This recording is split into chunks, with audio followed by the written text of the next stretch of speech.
Desaparición de Teo Ayez. Teo Ayez llegó a Australia cargado de sueños y la energía propia de un joven de 18 años, ansioso por empaparse de nuevas experiencias antes de regresar a su hogar en Bélgica. Después de varios meses recorriendo diversas partes del país, disfrutando de su diversidad y belleza, Teo eligió Byron Bay como su último destino. Este lugar, conocido por su vibrante ambiente mochilero, playas serenas y relajante atmósfera bohemia, parecía el escenario perfecto para concluir su aventura australiana. El 31 de mayo de 2019, se registró en un hostal popular entre los jóvenes viajeros, un sitio que prometía comodidad y buena compañía de otros trotamundos. Pronto se hizo amigo de algunos de ellos, intercambiando historias y planes de viaje. Animado por sus nuevos amigos y el entusiasmante entorno, Teo decidió sumergirse en la vida nocturna de Byron Bay esa misma noche. Comenzaron su velada disfrutando del atardecer en la playa, donde el sonido de las olas y las risas llenaban el aire.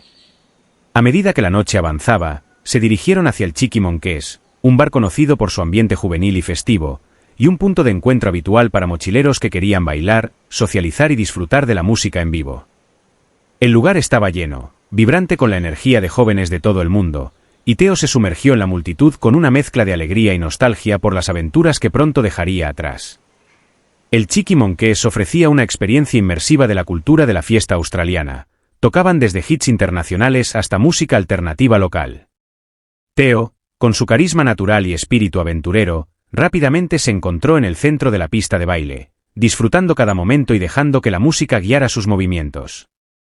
Aquella noche, la última antes de su desaparición, Teo vivió con la intensidad y la pasión que caracterizaban su joven espíritu.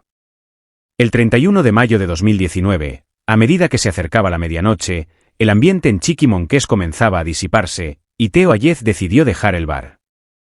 Eran alrededor de las 11 de la noche cuando fue visto por última vez, saliendo solo del bullicioso establecimiento. Sus amigos, que habían compartido risas y bailes con él durante la noche, notaron algo inusual en su comportamiento al partir.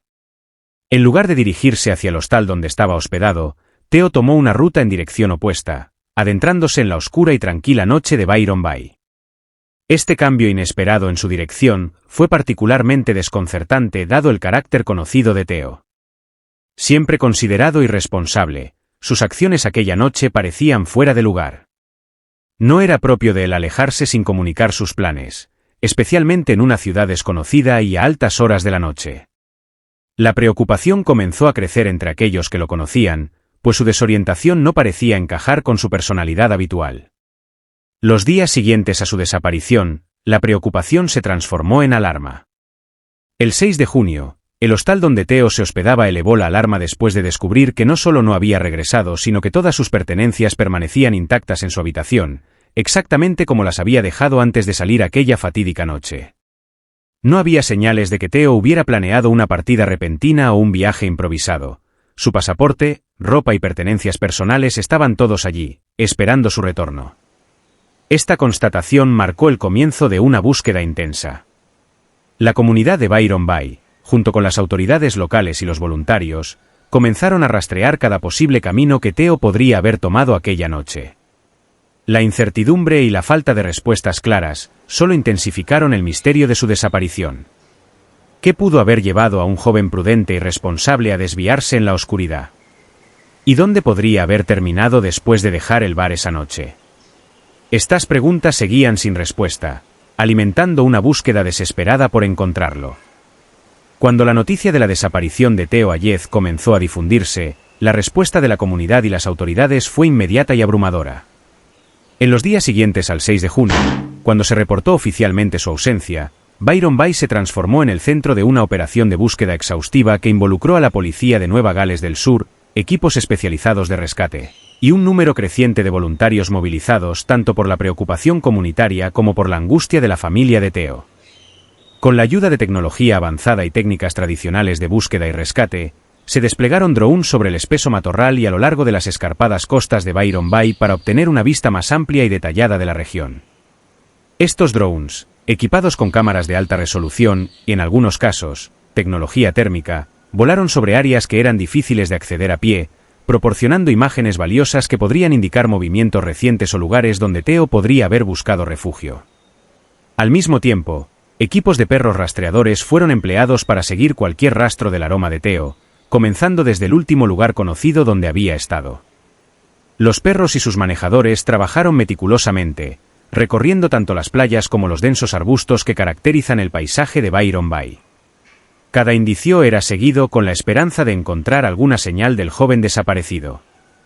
La búsqueda también se extendió al mar, donde equipos en botes patrullaron las aguas cercanas, explorando cuevas y pequeñas bahías que podrían haber sido lugares donde Theo, en un posible intento de aventura, podría haber quedado atrapado o herido. Estos esfuerzos marítimos fueron críticos, dada la naturaleza costera de Byron Bay y la posibilidad de que Theo hubiera llegado a la orilla del mar.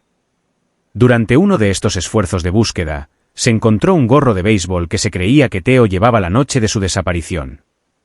El hallazgo de este gorro cerca del último punto donde la señal de su teléfono móvil había sido rastreada ofreció una pista potencialmente vital.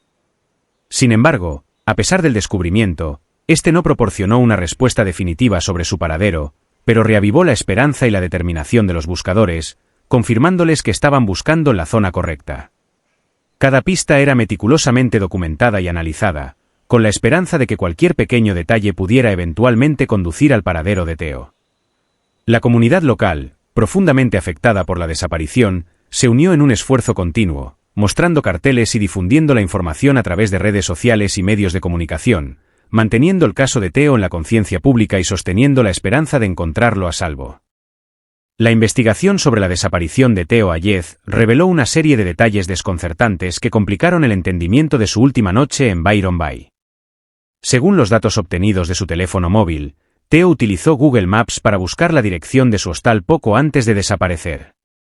Sin embargo, en lugar de dirigirse hacia el lugar donde se hospedaba, comenzó a caminar en una dirección completamente opuesta, una acción que planteó más preguntas sobre su estado mental y físico en esos momentos. Su teléfono fue rastreado moviéndose hacia un campo de deportes local, un área que no estaba directamente en ruta hacia ningún sitio significativo que Theo solía frecuentar. De ahí, continuó su trayecto hacia el Parque Nacional Aragual, un extenso y a menudo desafiante terreno que lleva hasta la remota playa de Tallow. Finalmente, los registros de su dispositivo móvil indicaron que llegó a Cozy Corner, una área aislada situada justo debajo de los imponentes acantilados que se encuentran cerca del famoso faro de Byron Bay. Esta última ubicación es particularmente reveladora. Cozy Corner es conocido por sus vistas espectaculares y su acceso complicado, especialmente de noche. La policía formuló la hipótesis de que Theo, tal vez desorientado o buscando un atajo, intentó escalar los acantilados, un acto peligroso bajo cualquier circunstancia, y más aún sin luz adecuada y sin equipo de escalada.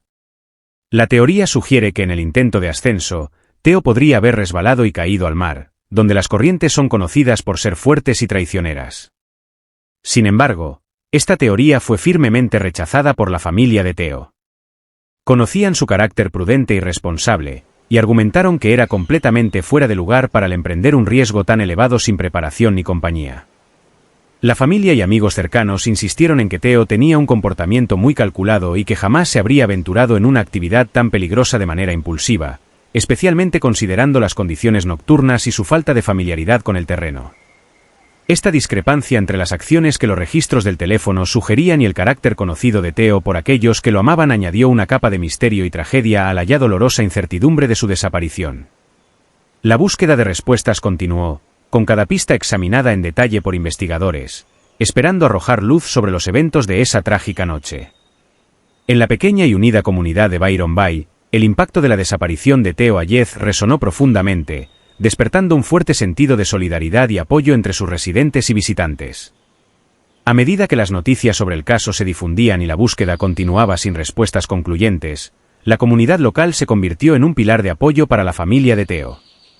Jean-Philippe Pector, el padrino de Theo, se convirtió en una figura clave durante este tiempo, expresando públicamente su agradecimiento por la abrumadora muestra de apoyo que recibieron de los locales y de personas de todo el mundo. Las manifestaciones de solidaridad no solo incluían la participación en las búsquedas físicas y la distribución de volantes, sino también el apoyo emocional que ayudaba a la familia a manejar el dolor y la incertidumbre de no saber qué había sucedido con Theo. Con la esperanza de revitalizar la investigación y motivar a cualquiera que pudiera tener información, las autoridades ofrecieron una recompensa significativa de $500,000 australianos. Esta recompensa estaba destinada a incentivar a personas que hasta entonces habían permanecido en silencio o que desconocían la importancia de la información que podrían poseer, a venir adelante y compartir lo que sabían. En medio de estos esfuerzos, Laurent Tallez, el padre de Theo, se mantuvo en el centro de la atención mediática, haciendo llamados emocionales a través de conferencias de prensa y entrevistas. Instó a cualquier persona que tuviera incluso el más mínimo detalle, que pudiera parecer insignificante pero que podría ser crucial para la investigación, a presentarse. Su llamado no solo reflejaba la desesperación de un padre por encontrar a su hijo, sino también la esperanza de que aún fuera posible descubrir la verdad detrás de la misteriosa desaparición de Theo. Este apoyo continuo y la nueva recompensa mantuvieron vivo el caso de Theo Ayez en los corazones y mentes de la comunidad y la prensa, asegurando que su historia no fuera olvidada y que las posibilidades de encontrar nuevas pistas o resolver el caso permanecieran abiertas.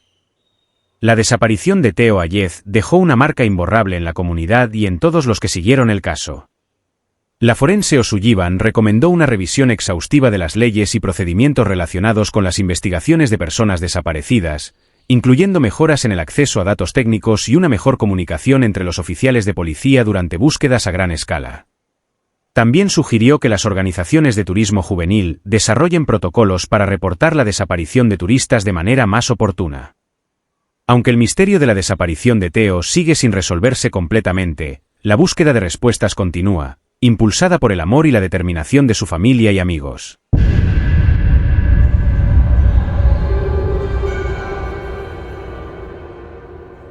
La desaparición de Francisco. El 26 de marzo de 2012, una mañana aparentemente normal en la Ciudad de México, Francisco Albavera Trejo, un joven estudiante de ingeniería del Instituto Politécnico Nacional, comenzó su día como de costumbre. Ese día, su madre, Alicia, lo dejó cerca de la estación de Metro Pantitlán.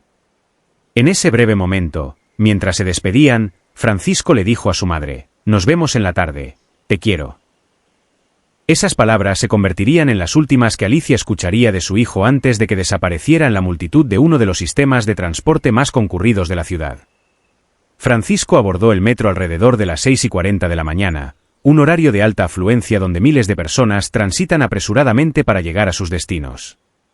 Las cámaras de seguridad del metro captaron su entrada en la estación, un registro visual que confirmaba que había llegado hasta allí. Sin embargo, inexplicablemente, no existen registros de su salida en ninguna otra estación del sistema. Ese día, Francisco jamás llegó a la escuela, y su ausencia se hizo notar cuando no regresó a casa ni se comunicó de ninguna manera, lo que era inusual en él, que siempre mantenía contacto con su familia si sus planes cambiaban. Este inicio de día, que parecía rutinario, marcó el comienzo de una búsqueda desesperada y un largo sufrimiento para su familia, que aún continúa sin respuestas claras sobre su paradero. La desaparición de Francisco en las profundidades del metro de la Ciudad de México es un misterio persistente y una tragedia que ha dejado una herida abierta en el corazón de sus seres queridos. Esa tarde, la ausencia de Francisco se volvió alarmante. Solía regresar a casa a las 2:30 de la tarde, y siempre avisaba si algo cambiaba en su rutina. Sin embargo, ese día, ni sus mensajes habituales ni su presencia alegraron el hogar. Con el paso de las horas, la inquietud de su familia crecía. Lo que empezó como una leve preocupación se transformó en un miedo palpable. Todos intentaban contactarlo, pero sus llamadas y mensajes quedaban sin respuesta, aumentando la ansiedad de todos. Fue entonces cuando un mensaje perturbador irrumpió en la tensa espera. Rodolfo David, amigo de Francisco, recibió un mensaje desde el celular de Francisco, pero no era el tipo de noticias que esperaban. El mensaje decía: «Y a tu amigo Paquito lo tenemos guardadito, vamos a llamar a partir de las 12 para que empiecen a cooperar». Este mensaje no solo confirmaba los peores temores de la familia sobre un posible secuestro, sino que también marcó el inicio de una larga y tortuosa noche de incertidumbre y miedo. La familia se sumió en una profunda angustia. La noticia de que Francisco podría estar en manos de desconocidos fue devastadora. Alicia, su madre, se convirtió en el pilar de un esfuerzo desesperado por reunir cualquier información que pudiera llevar a la localización de su hijo. Mientras tanto, la amenaza implícita en el mensaje dejó claro que cualquier paso en falso podría poner en riesgo la vida de Francisco. La espera por la llamada prometida se convirtió en una agonía, cada minuto se sentía como una eternidad, y la familia se encontraba atrapada en una mezcla de esperanza y terror, sabiendo que cada segundo que pasaba podría ser crucial para el destino de Francisco. Esa misma noche, impulsada por la desesperación y la necesidad de encontrar a su hijo, Alicia se dirigió a la Fiscalía Antisecuestros, esperando encontrar apoyo y acción rápida por parte de las autoridades. Sin embargo, la realidad con la que se encontró fue diametralmente opuesta a sus expectativas. En lugar de encontrar un ambiente de cooperación, se enfrentó a un muro de indiferencia y desdén.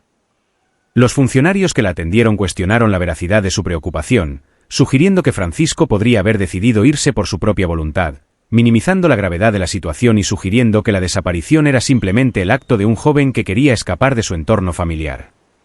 La tenacidad de Alicia fue puesta a prueba esa noche. A pesar de las sugerencias de los funcionarios de que considerara la posibilidad de que su hijo se hubiese ido de casa voluntariamente, ella sabía que algo estaba mal y persistió en su demanda de que se tomara acción. Esta lucha no fue sencilla. Enfrentó horas de espera y repetidos intentos de disuasión. Pero su resolución no flaqueó, y finalmente logró que las autoridades accedieran a revisar las grabaciones de las cámaras de seguridad del metro. El análisis de las cámaras del metro reveló una verdad parcial y frustrante.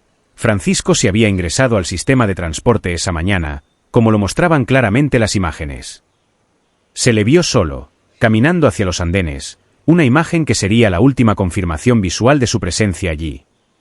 Sin embargo, no existían registros del saliendo de ninguna estación del metro, lo que profundizó el misterio y la preocupación sobre su paradero. Este hallazgo confirmó los temores de Alicia y reforzó su resolución de seguir buscando respuestas, a pesar de la aparente falta de urgencia por parte de las autoridades. En los días posteriores a la desaparición de Francisco, su familia se embarcó en una búsqueda incansable.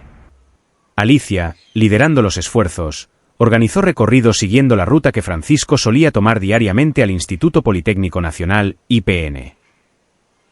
La esperanza era encontrar alguna pista que las cámaras del metro no habían revelado o que algún testigo pudiera aportar información valiosa.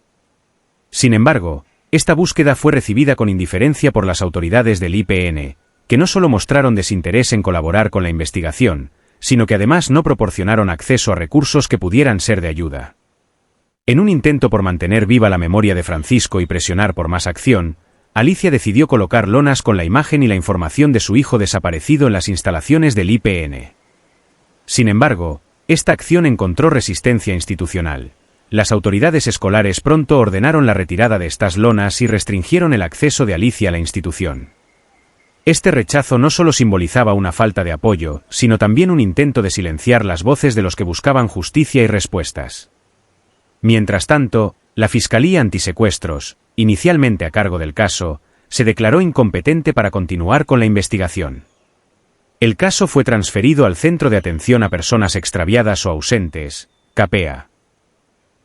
Con este cambio, el estatus de Francisco se modificó oficialmente a persona ausente no localizada. Este cambio administrativo implicaba que, para las autoridades, la desaparición de Francisco no fue producto de un acto criminal, sino que se consideraba como una decisión voluntaria de alejarse de su entorno, una clasificación que minimiza la gravedad de los casos y frecuentemente conlleva a una menor asignación de recursos y esfuerzos en la investigación. Este giro en la investigación fue un duro golpe para Alicia y su familia, quienes se vieron forzados a enfrentar no solo la posible pérdida de Francisco, sino también un sistema aparentemente indiferente a su desesperación y su necesidad de respuestas. La lucha de Alicia se convirtió en un símbolo de la resistencia de muchas otras familias que enfrentan situaciones similares, enfrentándose a un sistema que a menudo les falla en los momentos más críticos. Alicia, en su incansable búsqueda por encontrar a su hijo Francisco, transformó su angustia personal en una cruzada pública. A medida que los días se convertían en meses sin señales de Francisco, la determinación de Alicia solo se fortalecía. Se encontró en la vanguardia de numerosas protestas, muchas veces hombro con otras familias que navegaban por sus propias pesadillas de desapariciones. Juntos, exigieron respuestas y responsabilidades de un sistema que parecía indiferente a su sufrimiento. Su participación no se limitó a vigilias silenciosas, se extendió a acciones vocales y visibles. Alicia se unió a la organización y participación en huelgas de hambre, donde ella y otros padres desesperados se negaban a comer, esperando que su sacrificio físico llamara la atención sobre la urgencia de resolver los casos de sus hijos desaparecidos. Estas huelgas de hambre no eran solo protestas, eran demostraciones dolorosas de hasta dónde llegaría un padre para exigir acción. Además, Alicia enfrentó un ciclo angustioso de revictimización. Cada vez que presionaba por respuestas, encontraba obstáculos, ya sea la indiferencia burocrática o la hostilidad abierta. Esta resistencia a menudo se manifestaba en que le dijeran que siguiera adelante o en acusaciones de causar desorden público. Sin embargo, estos desafíos no la disuadieron. En cambio, alimentaron su compromiso de buscar justicia no solo para Francisco, sino para todos aquellos que habían desaparecido. Conforme continuaba su lucha, Alicia se conectó con varios colectivos, grupos de familias cuyos seres queridos habían desaparecido. Estos grupos no solo proporcionaban apoyo emocional, sino que también formaban una poderosa red que podía movilizarse rápidamente, compartir información y ejercer presión sobre las autoridades. Sus esfuerzos colectivos tenían como objetivo impulsar reformas, mejores recursos para las búsquedas y mayor transparencia en el manejo de los casos de desapariciones. El activismo incansable de Alicia y la visibilidad de sus esfuerzos la convirtieron en un símbolo de resistencia contra la impunidad y los fallos sistémicos al abordar la epidemia de desapariciones en México. Su historia y las de muchos otros como ella arrojaron luz sobre los problemas sociales y de derechos humanos más amplios que enfrenta el país, destacando la necesidad desesperada de cambio y justicia. A través de sus acciones, Alicia ayudó a mantener el enfoque público y gubernamental en estos problemas, insistiendo en la importancia de recordar a los desaparecidos y responsabilizar a los culpables. La mujer más odiada de Estados Unidos.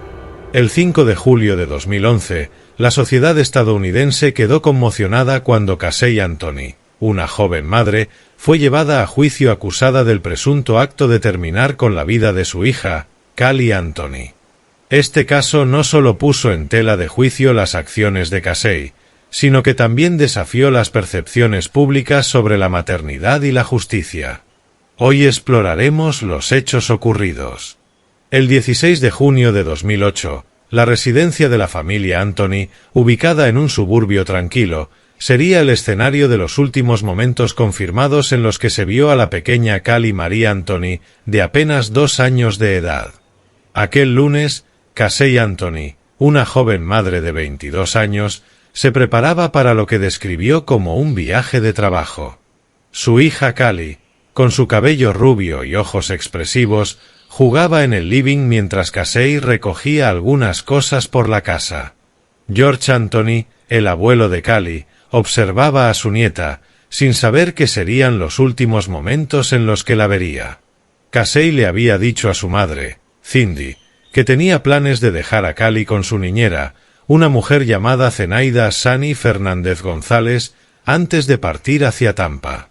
Según Casey, este viaje era necesario por compromisos laborales, aunque más tarde se revelaría que no había tal empleo que justificara el viaje. Al despedirse, Casey cargó a Cali y sus pertenencias en el coche familiar. George recuerda haber visto a su hija y a su nieta alejarse en el automóvil. Cali, sentada en su asiento de seguridad, miraba a través de la ventana sin presagiar lo que el futuro cercano le depararía. Los días siguientes no mostraron señales de alarma inmediatas. Cindy y George Anthony continuaron con sus rutinas diarias, aunque con comunicaciones esporádicas con Casey, quien aseguraba que tanto ella como Cali estaban bien. Sin embargo, a medida que los días se convertían en semanas, la preocupación comenzó a crecer. Casey ofrecía excusas y más detalles sobre sus prolongadas ausencias, mencionando que ella y Cali estaban disfrutando de su tiempo en Tampa y luego en otros lugares. Finalmente, el 15 de julio, después de 30 días sin ver a su nieta, la preocupación de Cindy alcanzó su límite. Decidió llamar al 911 para reportar la desaparición de Cali. Durante esta llamada desesperada, Cindy mencionó algo inusual y alarmante. El coche de Casey, que había sido recuperado días antes después de haber sido encontrado abandonado, olía extrañamente mal. Los oficiales de policía describirían más tarde este olor como el de la descomposición, un detalle escalofriante que añadiría una sombra oscura a la ya preocupante desaparición de Cali. La desaparición de Cali Anthony había lanzado a la familia y a la comunidad local de Orlando, Florida, en una espiral de incertidumbre y temor. Con la llamada de Cindy Anthony a las autoridades, se desencadenó una investigación oficial que pronto desvelaría inconsistencias y mentiras que complicarían el caso. Inmediatamente después de la denuncia, los investigadores se pusieron en contacto con Casey Anthony para obtener más detalles sobre el paradero de Cally. Casey, con una calma que desconcertaba dadas las circunstancias, les informó que había dejado a Cally con su niñera, Zenaida Fernández González, a quien cariñosamente llamaba Sunny. Proporcionó una descripción del apartamento de la niñera y detalló cómo había confiado en ella para cuidar de Cally mientras ella trabajaba. Sin embargo, cuando los investigadores siguieron la pista de la niñera, encontraron que el apartamento que Casey había descrito había estado vacío durante meses. Este descubrimiento fue el primero de varios que comenzaron a tejer una red de dudas alrededor de la historia proporcionada por Casey. La búsqueda de Zenaida Fernández González llevó a un callejón sin salida. No solo el apartamento estaba desocupado, sino que no había registros recientes de nadie bajo ese nombre vinculado a la dirección dada. Además, Casey había afirmado estar empleada en Universal Studios, una afirmación que formaba parte central de su coartada, ya que justificaba sus numerosas ausencias en casa. Los detectives decidieron verificar su empleo, lo que añadió otra capa de tensión a la investigación. Acompañaron a Casey a Universal Studios para que les mostrara su lugar de trabajo. En una escena casi surrealista, Casey los guió a través de los lotes y pasillos del estudio, manteniendo la farsa hasta que, finalmente, llegaron a un callejón sin salida. Allí, Casey se detuvo, se volvió hacia los oficiales y admitió que no trabajaba allí y que no lo había hecho en años.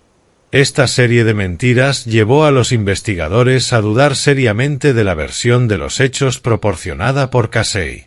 Fue arrestada por obstrucción a la justicia y negligencia infantil. Las sospechas de los investigadores se intensificaron, considerando que la situación podría ser mucho más grave de lo que inicialmente se temía. El temor de que Cally hubiera sufrido un destino trágico comenzó a parecer una posibilidad cada vez más real. El arresto de Casey fue un momento crucial en la investigación. Mientras estaba detenida, los investigadores aprovecharon para profundizar en su pasado, entrevistar a amigos y familiares y buscar cualquier pista que pudiera explicar no solo el paradero de Cally, sino también el comportamiento enigmático de Casey. La comunidad de Orlando se mantuvo en vilo, con voluntarios y autoridades buscando en cada rincón posible, mientras los medios de comunicación comenzaban a cubrir la historia con una intensidad creciente. El caso de Cally Anthony no solo era ya una búsqueda desesperada por una niña desaparecida, sino que se estaba convirtiendo en un misterioso drama que capturaría la atención del público nacional e internacional. El 11 de diciembre de 2008 marcó un giro sombrío en la búsqueda de Cally Anthony, una búsqueda que había capturado la atención y el corazón de millones a través de la nación. Ese día, Roy Crank, un lector de medidores de agua de la localidad, se encontraba realizando sus rondas rutinarias en una zona boscosa situada cerca de la residencia de la familia Anthony en Orlando, Florida. Lo que comenzó como un día ordinario pronto se transformaría en un descubrimiento que sacudiría los cimientos del caso. Crank había entrado en el área boscosa para atender sus deberes habituales cuando notó algo extraño entre la maleza. Curioso, decidió investigar más a fondo. Entre hojas secas y la vegetación enmarañada, descubrió lo que parecía ser una bolsa de basura de tamaño pequeño. Lo que inicialmente podría haberse pasado por alto como desechos abandonados se convirtió en el epicentro de la investigación cuando Crank, al examinar más de cerca, encontró un pequeño cráneo humano. El cráneo, visiblemente pequeño y frágil, estaba parcialmente envuelto en cinta adhesiva, lo que añadía una capa macabra al hallazgo. Junto al cráneo, dispersos en el área circundante, había más restos óseos que parecían haber sido arrastrados o desplazados, quizás por la actividad de animales o por las inclemencias del tiempo.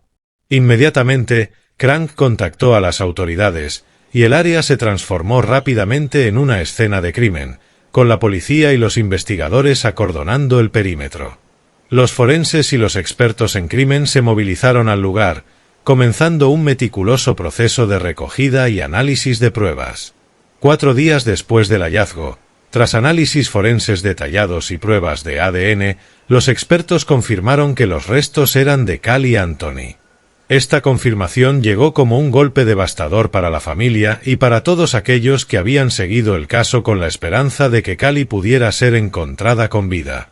La triste realidad de la situación se agravó con la clasificación de la causa de su desaparición. Los forenses, a pesar de sus esfuerzos, catalogaron la causa como indeterminada. La avanzada descomposición y los limitados restos disponibles no permitieron determinar unívocamente cómo había perdido la vida Cally. Esta incertidumbre no solo complicó el proceso de duelo para la familia, sino que también planteó nuevos desafíos para los fiscales que buscaban justicia en el caso. El hallazgo en el bosque cerca de la casa de los Anthony no solo proporcionó respuestas trágicas, sino que también abrió una serie de preguntas sobre las circunstancias que rodearon la desaparición y el final de la vida de Cally. A medida que la comunidad y la nación procesaban la noticia, el caso de Cally Anthony se profundizaba, prometiendo más giros en la búsqueda de la verdad y la justicia.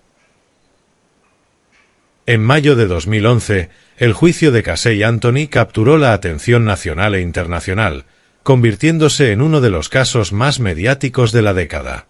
La sala del tribunal en Orlando, Florida, estaba llena hasta el borde mientras los equipos de defensa y fiscalía se preparaban para presentar sus argumentos ante el jurado. La fiscalía, liderada por la fiscal Linda Drane Burdick, construyó su caso principalmente sobre evidencia circunstancial, dada la falta de pruebas físicas directas que conectaran a Casey con el acto final que causó la desaparición de Cally. El equipo de fiscales presentó una narrativa en la que Casey, ansiosa por liberarse de las responsabilidades de la maternidad, había planeado y ejecutado un plan macabro. Uno de los elementos más contundentes presentados fue el historial de búsquedas en Internet encontradas en la computadora de Casey, que incluían términos como sustancias para adormecer y cómo fabricar cloroformo. Argumentaron que estas búsquedas indicaban su intención de incapacitar a Cally. La fiscalía sugirió que Casey usó cloroformo para adormecer a su hija antes de usar cinta adhesiva para cubrir su boca y nariz, provocando su desaparición de manera deliberada. Otro punto crucial fue el testimonio sobre el estado del automóvil de Casey, que, según varios testigos, desprendía un olor que los expertos identificaron como consistente con la descomposición humana. Se argumentó que Casey había transportado los restos de Cally en el maletero de su coche antes de deshacerse de ellos en la zona boscosa donde finalmente fueron encontrados. La defensa, liderada por el carismático abogado José Báez, presentó una teoría completamente diferente. Báez planteó que Cally había muerto accidentalmente ahogada en la piscina familiar el 16 de junio de 2008, un evento trágico y no premeditado. Según la defensa, Casey entró en pánico y, en lugar de llamar a las autoridades, recurrió a su padre, George Anthony, para que la ayudara a encubrir el accidente. José Báez argumentó que el miedo y la confusión llevaron a Casey a tomar decisiones erróneas en un momento de extremo estrés emocional. Además, la defensa intentó socavar la credibilidad de la evidencia presentada por la fiscalía, calificando la investigación de tener ciencia de fantasía y señalando la ausencia de pruebas concretas que demostraran cómo murió Cally. La cinta adhesiva encontrada con los restos de Cally fue otro punto de controversia en el juicio. La fiscalía alegó que la cinta fue utilizada en el acto que llevó a la desaparición de Cally, mientras que la defensa cuestionó esta afirmación, sugiriendo que la cinta pudo haber sido colocada después del fallecimiento de Cally por diferentes razones, incluyendo la posibilidad de que fuera parte de un intento de encubrimiento post-accidente. El intercambio de argumentos y la presentación de evidencias forenses complicadas dejaron al jurado con la tarea de desentrañar una maraña de testimonios emocionales y datos técnicos. El juicio no solo fue un desafío legal, sino también emocional, pues cada día revelaba capas más profundas de una familia afligida por tragedias y secretos.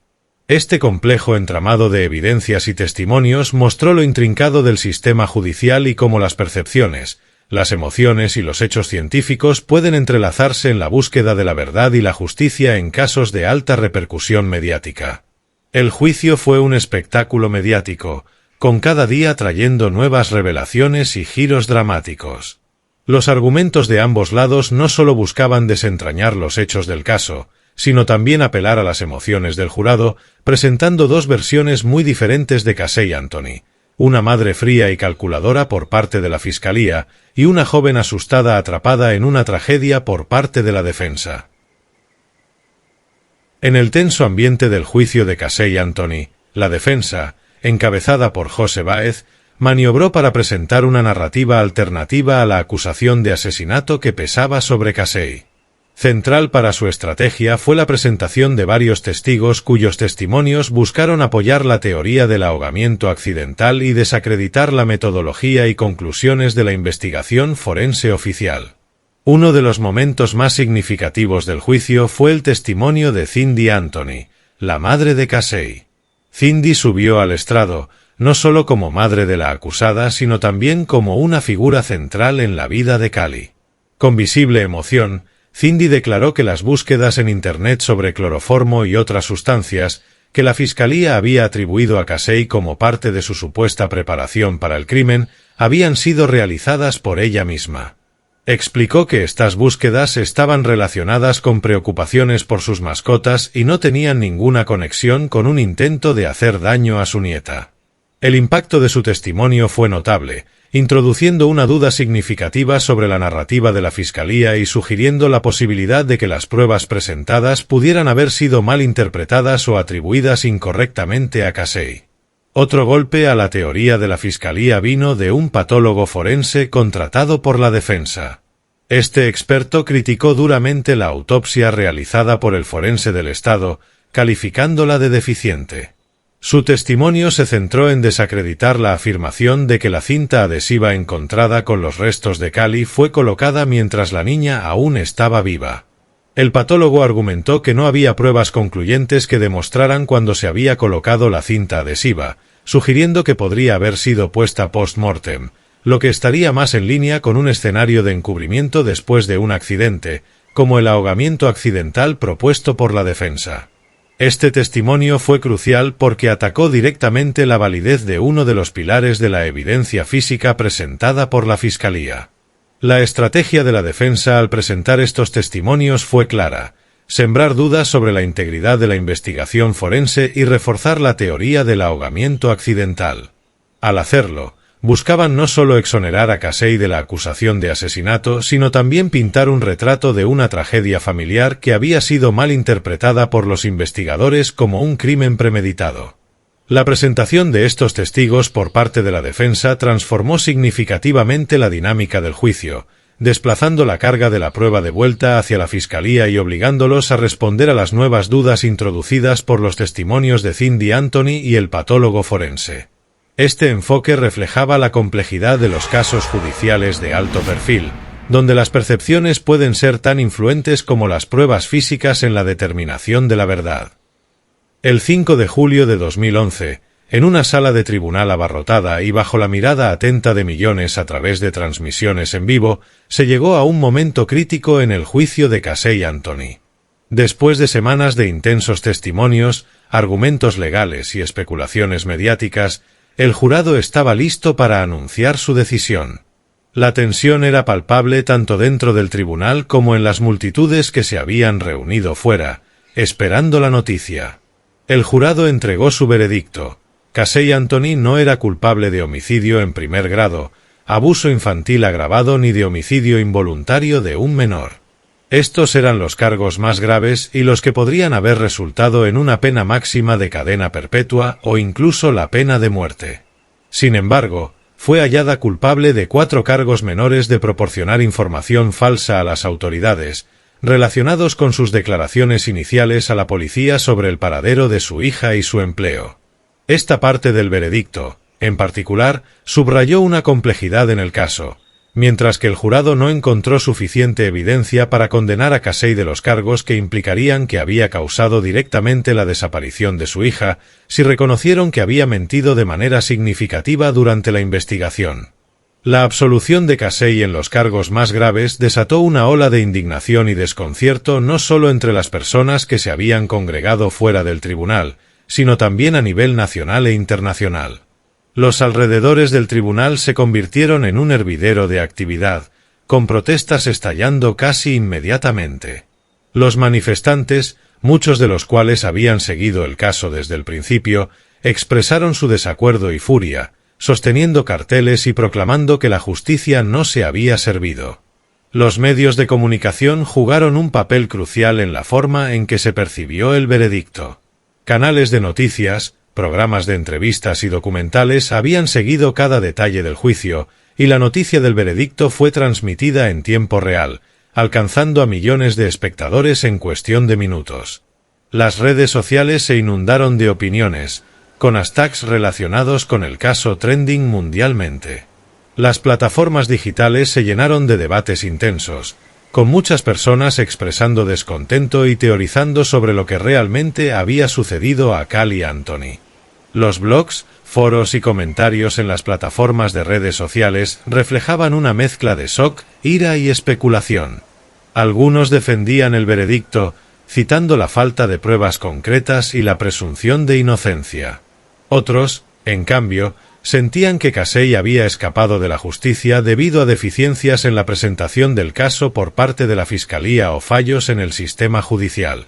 Casey Anthony fue apodada la madre más odiada de Estados Unidos principalmente debido a la amplia cobertura mediática y la percepción pública que se formó alrededor de su juicio por la desaparición y posterior hallazgo del cuerpo de su hija, Cali Anthony. El caso de Casey Anthony y su veredicto continúan siendo estudiados y discutidos en escuelas de derecho, en seminarios sobre justicia criminal y en medios de comunicación debido a su naturaleza controvertida y las numerosas lecciones que ofrece sobre la ley, la ética y la percepción pública de la justicia. La historia del juicio, el veredicto y la reacción que siguió resaltan la compleja interacción entre la ley, los medios y la opinión pública en los casos judiciales modernos de alto perfil. Si te gustaron estos relatos, dale like, suscríbete y comparte. Mira a continuación estos relatos que también están muy interesantes.